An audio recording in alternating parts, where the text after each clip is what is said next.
అందరికీ జై భీమ్ అండి. నా పేరు జగ్గి వెంకటేశ్వరరావు. అంబేద్కర్ కోనసీమ జిల్లా ఐదువేలు మండలం మాలమహానాడు నాయకుడిని. మరి ప్రస్తుతం పరిస్థితుల్లో రాజకీయాలు చాలా దుర్మార్గంగా ఉన్నాయి. రాజ్యాంగాన్ని ప్రమాణకం చేసిన ఎమ్మెల్యేలు కానీ మంత్రులు కానీ రాజ్యాంగం విలువలు తెలియకుండా మాట్లాడుతున్నారు. ఇది ప్రజాస్వామ్యానికి విరుద్ధం. మరి చాలా దారుణమైన విషయం. మేము చాలా బాధపడుతున్నాం. మరి రిజర్వేషనే జోలికి పోవడానికి కేంద్రానికి కానీ రాష్ట్రానికి కానీ హక్కు లేదు. అది ఒకవేళ చెయ్యాలనుకుంటే అది ఒంటరి పార్లమెంట్లో చేయాలి. వర్గీకరణ అన్నది వీళ్ళ స్వభావాల గురించి ఓట్ బ్యాంక్ రాజకీయాలు చేస్తున్నారు కేంద్ర రాష్ట్ర ప్రభుత్వాలు. చాలా తప్పు ఇది. మరి కమిషన్ చేశారు, రాజీవ్ మిశ్రా కమిషను. అది చాలా తప్పులు తడక జిల్లాలో కూర్చుని మరి ఎవరైతే అధికార పార్టీలు సీఎం ఉన్నాడో చంద్రబాబు నాయుడు ఏం చెప్తే అదే రాసుకుని వెళ్ళిపోయాడు. మరి గణాంకాలు తేల్చట్లేదు. 2011 గణాంకాల ప్రకారం రిజర్వేషన్ అంటున్నారు. చాలా తప్పు అది. మరి మేము చాలా తీవ్రంగా ఖండిస్తున్నాం. మండల స్థాయిలో లెక్కలు చూపించాలి.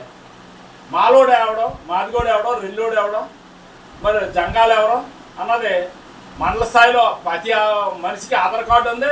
ఆధార్ కార్డు ఆధారంగా ఎవడ ఎక్కువ ఉన్నదో లెక్కలు తెలిసి వర్గీకరణ చేయాలి. మోడీ అయినా చంద్రబాబు నాయుడు అయినా అప్పుడు మేము స్వాగతిస్తాం. కానీ మరి మా మాలయ్య ఎమ్మెల్యేలకి మరి త్రిలోభాలు పెట్టి వాళ్ళ చేత స్టేట్మెంట్లు ఇప్పిస్తున్నారు. ఎలా అంటే మేము వర్గీకరణ స్వాగతిస్తున్నాం అన్నారు. అది చాలా తప్పు. అది ముమ్మాటికి మేము ఖండిస్తున్నాం. చాలా దుర్మార్గమైన విషయం. మరి ఇక్కడ ఎస్సీ నియోజకవర్గంలో 2 ఎమ్మెల్యేలు, 1 ఎంపీ ఉన్నాడు. కనీసం నోరెప్పుడవడం చాలా దుర్మార్గం. అందుకే బాబాసాహెబ్ అంబేద్కర్ అప్పట్లో 10 సంవత్సరాల రిజర్వేషన్ ఉంచమన్నాడు. తర్వాత రద్దు చేయమన్నాడు. అందుకే రాజకీయ రిజర్వేషన్ కూడా రద్దు చేస్తే మరి చాలా బాగుంటుంది. ఈ ఎమ్మెల్యేలు కోట్లాది రూపాయలు సంపాదించుకుని మరి వాళ్ళ పేదోడు పరిస్థితి ఏంటో, మారోడు పరిస్థితి ఏంటో అలా తెలియట్లేదు. చాలా దుర్మార్గం విషయం. ఒకటే, కేంద్ర రాష్ట్ర ప్రభుత్వాలకి వర్గీకరణ తప్ప వేరే సమస్యలు లేవా?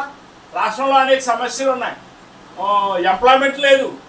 అలాగే ఎస్సీ కార్పొరేషన్ నిరూపణలో ఉంది. అలాగే ఎస్సీ కార్పొరేషన్ డబ్బులనేమో వేరే అట్లా టర్న్ చేసేస్తున్నారు.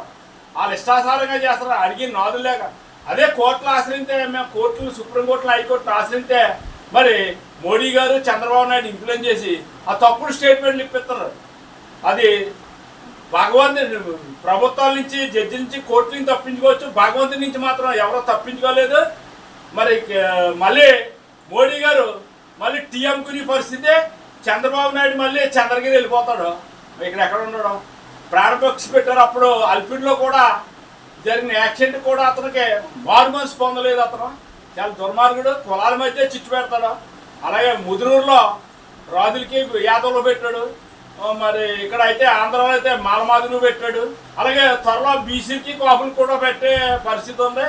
ఇతన్నే అడ్డుకట్ట అయ్యకపోతే మాత్రం ఏదైనా చేయడానికి సిద్ధంగా ఉన్నాడు.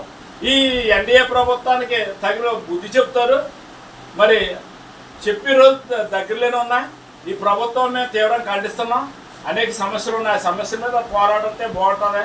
మాది సోదరులైనా మాల సోదరులైనా కానీ అన్నదమ్ముల్లో కలిసి ఉంటే వాళ్ళ ఆటలు సాగవని పాలక వర్గాలు విభజించి పాలిస్తున్నారు. అలాగే సంఘ నాయకులు కూడా విభజించి పాలిస్తే వాళ్ళు త్రిలోభాలకి లోన్ చేస్తున్నారు. ఎవరో ప్రజలందరూ గమనిస్తున్నారు. మరి మాలమాదులు కలిసి ఉంటే కాలచక్రం ఆగిపోద్దా అన్న సామెతని త్వరలో నిజం చేస్తామని మీ అందరికీ తెలియజేస్తారు. జై భీమ్.